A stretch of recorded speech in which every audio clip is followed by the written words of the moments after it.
Hey everybody, Scout Crafty here again. Happy New Year. First video of 2026. Looking forward to this year. I'm very optimistic for the upcoming year as far as the country goes. As far as the city goes, I don't know. It's going to be iffy. I'm already a little bit nervous. But either way, we got a lot planned for this year, and a couple things. Like on Mondays, I'm going to do a report on the critters, okay, including the mice and the pigeons, and I'll give you updates every Monday. Fridays, couple things on Friday. I want to do a guess. We've been having a lot of fun with different guessing how much is in the jar and guessing how much the jar weighed. Well, every Friday we'll have a Guess It Friday.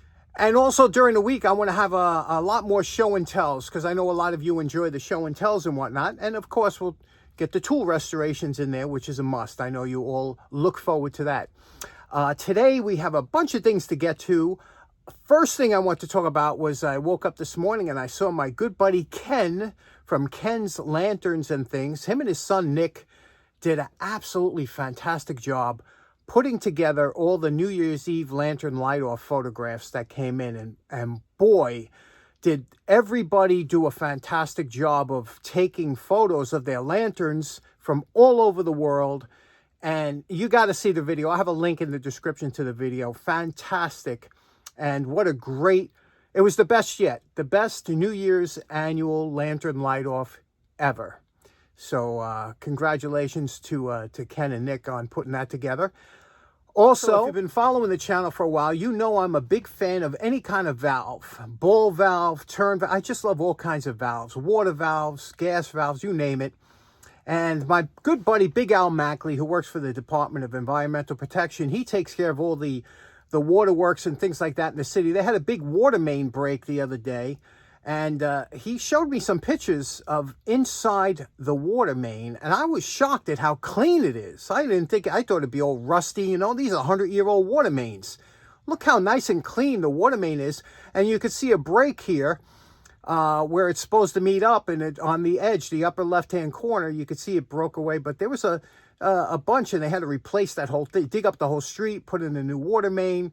So it's a big job. But anyway, Al sent me a picture of, I said, Al, how big are those valves that turn off and on those big water mains? He says, there are valves, we got 48 inches around. This is a smaller valve he sent me a picture of. Check this out. And check out the outstanding way that valve opens and closes, the gearing on that. They pass through a big big rod that's hooked up to a hydraulic pump that turns and opens and closes it, but you can also do it by hand with that wheel. What a fantastic valve that is, huh? Imagine doing a cutaway on that. Now, before we get started down here, I have a couple things I got to take care of in the attic. Take down the Christmas decoration. Let's get upstairs in the attic real quick, and then we'll come back down here. Okay, we're up in the attic now, and we have to take down the Santa head for this year. Sometimes I wait a little longer, but you see this Santa guy? Yeah, there he is. That shows outside for everybody to see. Now, we'll take him down, and let me show you what I came up here for. Now, I come from a German-Polish background, so we don't eat a lot of typically fruit in our diets. And growing up, we didn't have a lot of fruits. Not like Italians or South Americans who eat fruit all the time. Fruit's very good for you. It's just that that's the way we were. So, but bananas was a fruit that we always liked and kind of had around the house. And I still enjoy a banana. Try and eat one a day. That and apples about the only two fruits I usually eat. But I find them really interesting because if you knew how hard it is to get these bananas from where they grow to us, it's amazing. There's a few documentaries on YouTube that are just fascinating.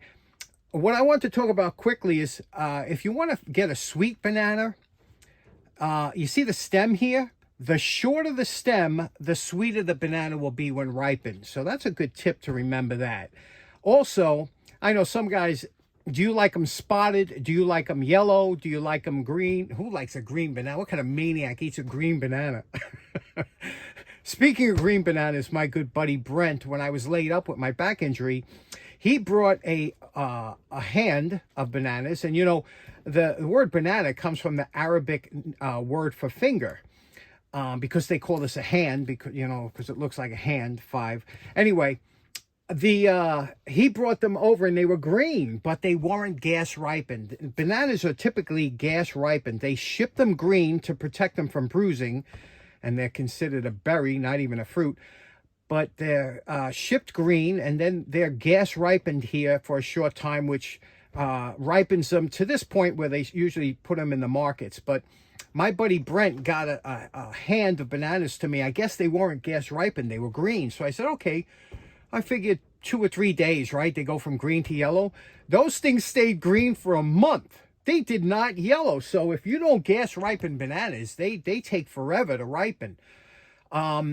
Interesting things about the banana. And one other thing, I was reading in some of the interesting facts about bananas that some of them are radioactive. And I said, I never knew that. You know, I have a radioactivity detector up here in the attic. So I said I wanted to check and see if these are radioactive. So let's do that now.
Okay, we installed the new batteries. Now we'll take the wand out. We'll put it here. We'll turn it on.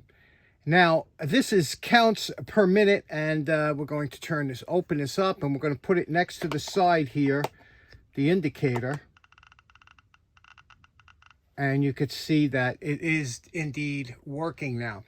Now, the reason I brought this up is to see, because it says bananas can be radioactive.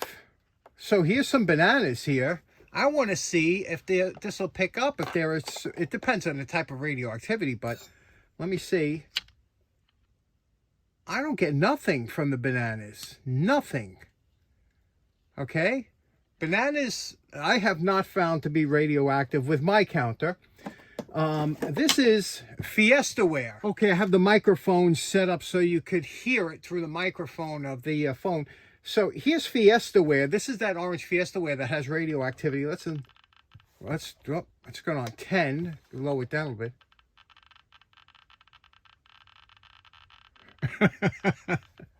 And so a lot of people have this stuff, especially the orange Fiestaware. Pretty radioactive, right? And then a couple other things that we have in here that's radioactive. Now, you might have heard that the old Coleman lantern mantles, the old mantles, the thorium mantles, were radioactive. This is an old unused mantle. You could see that they pick up a little radioactivity here. Then we have some, let's see what else we got. In here, we have different samples. Here we have another piece of that Fiestaware. Another piece of the Fiestaware. Okay. And here we have uranium ore. This is a piece of uranium ore. Can you see that? Check this out.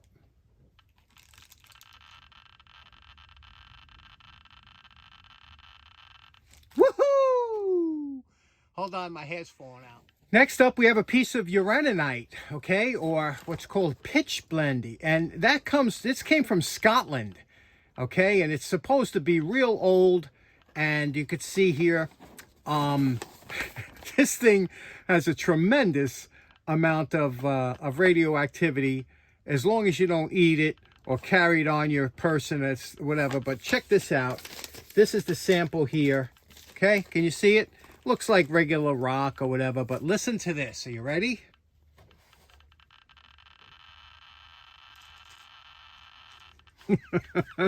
That's on 10. Let's go to 100 here. Woohoo! Radioactivity, the gift that keeps giving. Okay, for today's project, I bought this wrench dirt cheap. I don't know what I paid, but dirt cheap. And this is, I love a big wrench, right? In fact, the last big wrench I did was this Williams wrench. And this Williams wrench I did for my half and half series. This is the kind of wrench that you take to describe what you do as a hobby here. You can see this here is all pitted. It's a Williams. It's a nice wrench, but check it out. The other side is done. Okay, so we have one side done. We did a series of wrenches, half and halves. Kind of a challenge I put out at one time.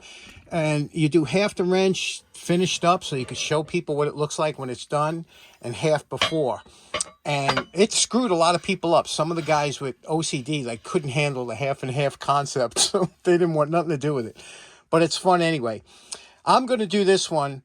I'm just going to make it nice, but it's not quite as big as this one. Let's see what it is. Let's take it to the wire brush because it does have some writing we're going to try and keep. Okay, this wrench is a Armstrong. Look at that beautiful Armstrong, made in USA. Look at the arm holding the wrench. See it? That's a nice, we can't lose that logo. Armstrong, and this is where you have your challenge. You want to keep that logo, but you want to get rid of the staining and everything. Okay, it's 1 5/8. Okay, so it's a good size wrench. Like, it weighs 3.5 pounds, so it's a hefty wrench. And we just want to do a nice cleanup to make this a very presentable wrench or weapon. And let's get started. Okay, step one, we went through the wire brush. We removed all the silver paint that was on the handle. And you can see there's a 10 there. I don't know what that's for, but, and this is the standard forging. These are drop forged, so you can see the forging marks in there and around the edge, especially around here. And now it has some staining. And again, that Armstrong, it's not a deep stamp. You know, this will come right off if you're not careful. So you got to be real careful around there. But there's some staining around here. Not so bad on this side as it is on this side. This side has some pitting, pitting on this side.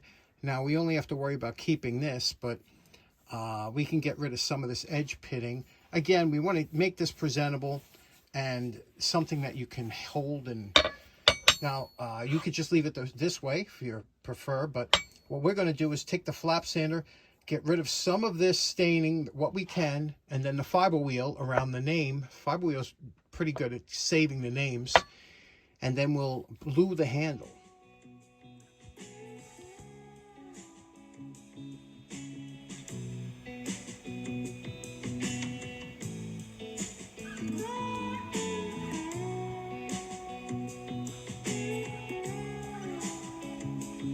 Now, you can't get this round with the flap sander, so we're going to take this over to the belt sander and just round this over.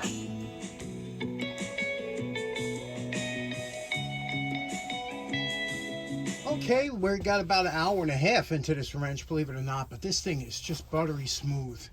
Look at that, huh? Look at that. Now, we're going to blue this. Now, you can see there's some little pits in here, but you don't go crazy because you're going to blue it. Also, that keeps some of the texture in here, but I mean, you could take this down as far as you want to go. We did the head because we're going to leave that shiny. And we are going to polish this with the, but you see the name? Kept the whole name in there. And the side, see the side here? Look how nice the side looks. And it's just nice now, you know? But we're going to blue this now, this area here. And like I said, you can make it mirror polish. It is a beautiful wrench, isn't it? We'll blue it, and then just the bottom. And then we'll polish the top and we'll be done.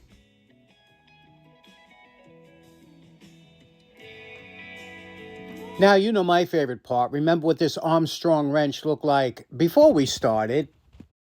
I'm calling this project done. What do you think about this now? Now you can see the handle is blued, and it don't show any of the pits or anything. The nice thing about blue, now black, a nice satin black paint would look much better, but the minute you drop it or you tap another wrench or put it in the toolbox, that chips off. So bluing is nice because it's smooth, it's nice to touch it to the hands, and it doesn't chip. Let's take a look at what we did here on the face here. You can see the Armstrong came out good. Waxed it, polished it all around the edges. It's a nice presentation wrench, but still usable in every sense of the word. What do you think about that? Armstrong in the can. First project of the new year.